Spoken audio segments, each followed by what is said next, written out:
Kaze mu kiganiro cacu co kwiga kuririmba neza. Uyu munsi hari ikibazo nifuza kubasangiza canke kwishura abakunzi bakunda gukurikirana bino biganiro. Ikibazo gute umuntu yoshobora kuririmbira hejuru. Canke hari abambaza ati mbega ayo ma exercice dukora imbere yuko turirimba tuyakora kangahe ku munsi. Canke mbega kuririmba hejuru ati twe turabigerageza ariko ntibikunda, ntagira kugira ama exercice ariko numva bidakunda. Ndumva nshaka kwishura ivyo bibazo. Ama exercice ni kangahe umuntu yakora ku muririmbyi. Exercice ziriya dora twita warm up novuga ni gushusha ijwi canke gutegura ijwi ryawe imbere yuko utangura kuririmba. Ni ikintu nama mvuga yuko ari ikintu ca mbere ngombwa cibanze umuntu ategerezwa gukora kugira ntiyonone ijwi ryiwe. Na cane cane kuri abo bantu baba bafise indirimbo ziba ziri hejuru baririmbira hejuru cane. Ni vyiza ko abanza gushusha ijwi ryiwe imbere yuko yantama indirimbo yiwe. Rero hari novuga kangahe ubikora, nibaza yuko si ibintu uburi bukore umwanya munini cyane. Ubikoze naho yoba ari 5 minutes canke 10 minutes ni vyiza, ariko si vyiza ko uyikora umwanya muremure, kuko iyo ukoze umwanya muremure haragera igihe ijwi ryawe riruha utaranatangura kuririmba indirimbo yawe. Nico gituma abo bantu bambaza ati kangahe ku munsi, novuga nti si ngombwa kubikora buri mwanya buri munota. Ariko hari ivyo ushobora gukora buri mwanya buri munota bidashobora konona ijwi ryawe. Ego ivyo zozo zirahari. Hari nka bijya mpora mvuga ni ivyo kurondera tone yawe, ijwi ryawe ahantu rikura, ubigenza gute. Ico gihe rero hari umyitozo iyo bagusaba, kuko tone ni ikintu ca mbere naco nyene c'ingenzi. Ni nk'ijwi ry'iwawe, apana gushusha ijwi mugabo ijwi ry'iwawe. Sinzi ko no bivuga tone neza.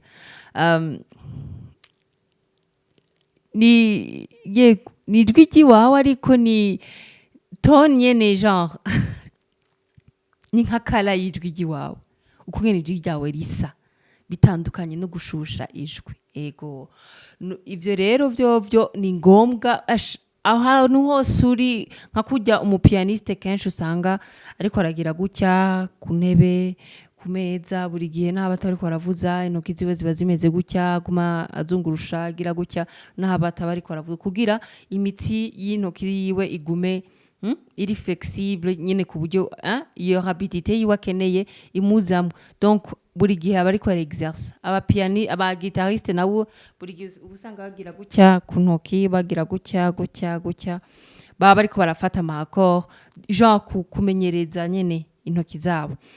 The same rero no kuririmba, hari ama exercice kenshi umuntu aba akeneye kugira iyo position y'ijwi ryiwe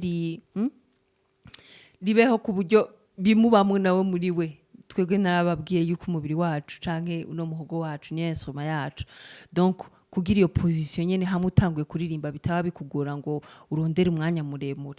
Ico bon ndaza kubereka naho nyene utwo tu exercice two gukora, canke reka ngire ko ndabibereke gufoundinga tone yawe. Par exemple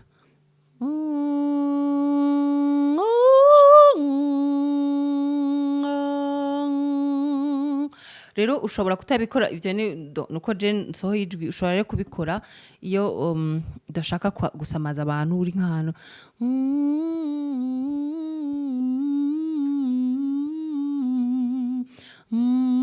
marikiye ngaho uvyumvereza ngaha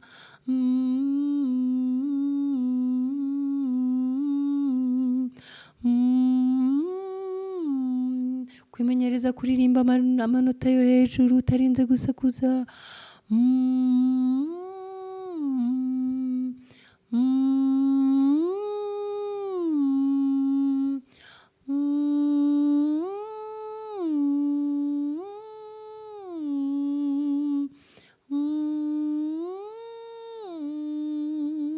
Donc utuntu nk'utwo nyene tudasaba ko tuvuga cane ku buryo abantu baza kuraba donc utwo tuntu rero turi ni nécessaire cane ku muntu w'umuririmbyi cane cane abantu bakora classique kuko birasaba yuko donc uba uri kurugurura hano indani surtout wugurura ugerageza kugurura indani yamanota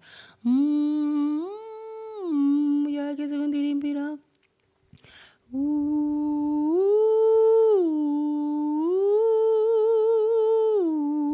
siniba bingora ariko nk'iyo ndabitanguye kubiririmba ntagiza ako ka exercice biransaba gufounding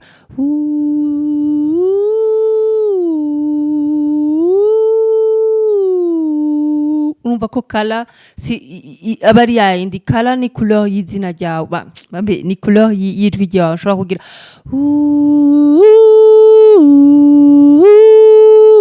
urumva ko nshitse hasi ngira irindi jwi nshitse hejuru nkagira irindi nubwo mba ndahashika neza so ni vyiza rero ko umuntu aba yumva ijwi ryawe ari ryarindi nyene ridahinduka uja hejuru uja hasi ijwi ryawe rikaguma kwa kundi nivyo rero nariko ndagerageza kubabwira tone kala y'ijwi ryawe gute rero ishobora kuguma risa n'utwo tu exercice umuntu akora ari wenyine mwanya wose agerageza kugurura indani cane cane ku manota yo hejuru iki no mu nda hose uba uriko urakora hanyuma ico kindi rero kibazo naco cerekeye ni kangahe umuntu akora izo exercice ama warm up ibi nababwiye ni vyiza kuyakora imbere yo kuririmba kandi ntubikora umwanya muremure kuko iyo ubikoze umwanya muremure hajya urakoresha n'ivy'inguvu energy zawe n'ijwi ahanini rikageraho rikaruhana cane cane nk'ubu kugira warm up yo ku manota yo hejuru kuyakora naho murabizi ni vyiza kuhera ku manota ya hasi kugira ubura travaya mu muhogo wabe haraguka ukagenda uraduga ushise hejuru wumva udashobora guhitinga iyo nota no force pas ntuforce kabisa kugira uwundi munsi uzogerageza buke ubishikeho ikindi naco hari kindi kibazo sinzi ko naco nobana nakivuze ngitangura hari ukubaza ati none kuririmbira hejuru umuntu donc yobishikaho gute bitanamugoye ikintu ca mbere abantu bakuru bagira ko novuga nk'ingorane canke nk'ikosa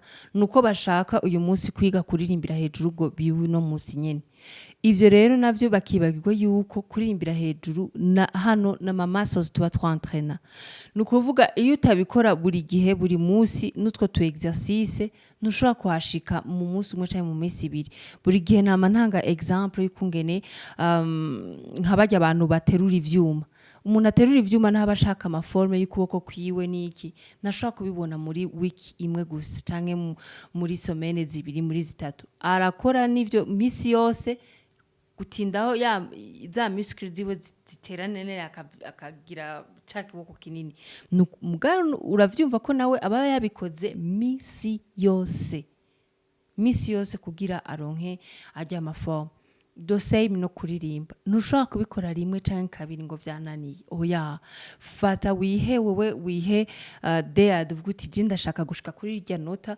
niba wari ufise tendance yo gushika kuri nota ryo ngaha buri gihe rikama rikunanira urumva ni ukuvuga urashobora kugenda parararara ugashika ngaha ukumva niho honyine ushobora kugera uwo munsi geraho hanyuma udugindi demito hama bukeye ugerageze usubira inyuma niba bishoboka udashobora kurengana ngaha don't worry ubanze uhakorere muscles zawe zibanze zimenyere yuko zitarenga kuri la and then gutyo buke usuye kandi wongereho demito ubandanye ukorere ngaho gutyo paka ushitse ngaha that's your goal so ivyo rero ntibishoboka gushika mu munsi umwe canke mu minsi ibiri canke mu minsi itatu ni ikintu umenyereza buri gihe buri munsi buri mwanya bishoboka ukabikora mugabo ubihaye umwanya nababwiye warm up uzikora akanya gatoya juste gushusha ijwi ryiwawe kugira ntutangure kuririmba ngo ijwi ryawe rihave rimera nabi ritamaze kumenyera handi naho niba ushaka kuririmba amanota yo hejuru biha umwanya buri gihe ugira izo warm up zawe wewe gusa ube wibuka byari nashitse ngaha uno munsi reka ngerageze nongereho gatoya byanse ntuwiforce usubire inyuma gutyo paka umenyereye aho hantu and then ugenda uraduga gake ego nizere ko mwagize icyo mutahura muri iyi nyigisho ndabahaye y'ukungene umuntu ategura ijwi ryiwe canke gute yotora tone yiwe mawomapa yoshobora gukora n'ukungene yoshobora gushika ku manota yo hejuru yifuza. Nizera ko mwabitahuye neza. Mwibuke kugira like na subscribe. Bye.